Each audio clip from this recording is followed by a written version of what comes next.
வணக்கம் நண்பர்களே. இன்றைக்கி மாடி தோட்டத்தில் நம்ம பார்க்க போகிறது செம்பருத்தி பூ செடி. இந்த செடியை நான் 10 வருஷமாக கஷ்டப்பட்டு காப்பாற்றி வந்துட்டேன் ஃப்ரெண்ட்ஸ். அவ்வளோதான்.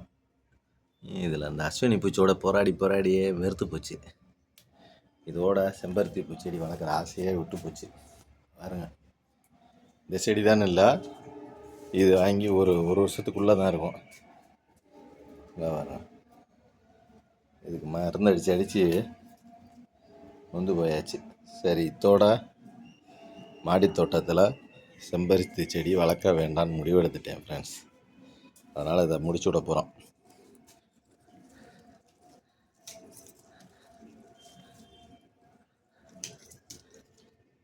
இது பக்கத்து செடியெல்லாம் வேஸ்ட் பண்ணுது.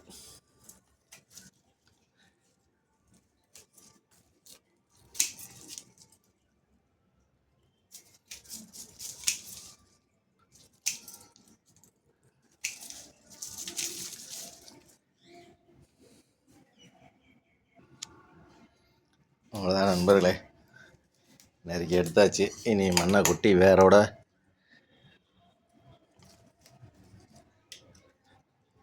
பிடிங்கி போடணும்.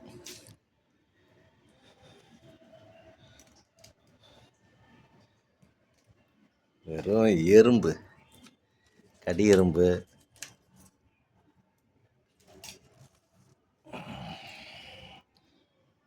சரி ஃப்ரெண்ட்ஸ், இதை முடித்தாச்சு. இனி இதை தட்டி விட்டு மண்ணை வேறு எதுக்கு யூஸ் பண்ணணும் ஃப்ரெண்ட்ஸ். நல்லா வெயிலில் மண்ணை காய போட்டு அடுத்து இது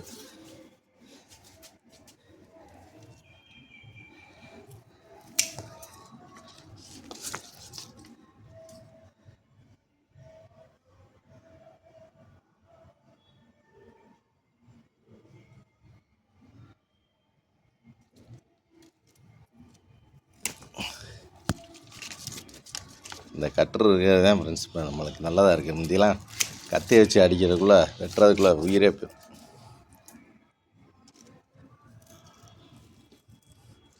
எங்கே இருந்து தான் வரும்னே தெரியல ஃப்ரெண்ட்ஸ். இந்த அஸ்வினி பூச்சி செம்பருத்திக்கு 1ஆம் நம்பர் எதிரி.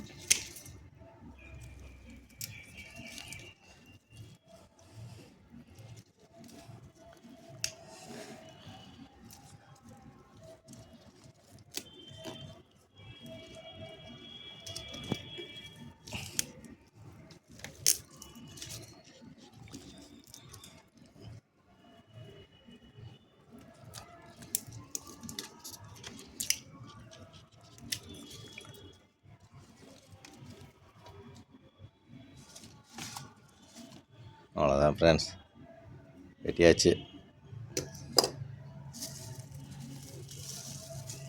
பாருங்க, இந்த இலையில கூட அவ்வளோ அஸ்வினி பூச்சி கிடக்கும் பாருங்க. Thank you friends. இன்னைக்கு செம்பருத்தி மாடி தோட்டத்தில் இல்லை ஃப்ரெண்ட்ஸ், இதுதான் கடைசி. அவ்வளோ தண்ணி ஊற்றியும் பாருங்கள், கீரை வதங்கி போய் கிடக்கு. தனையும் பச்சை நட்டு கட்டிடுவோம். வெயில் பயங்கரமாக இருக்குது ஃப்ரெண்ட்ஸ். தேங்க்யூ. செடிக்கு தண்ணி ஊற்றணும்.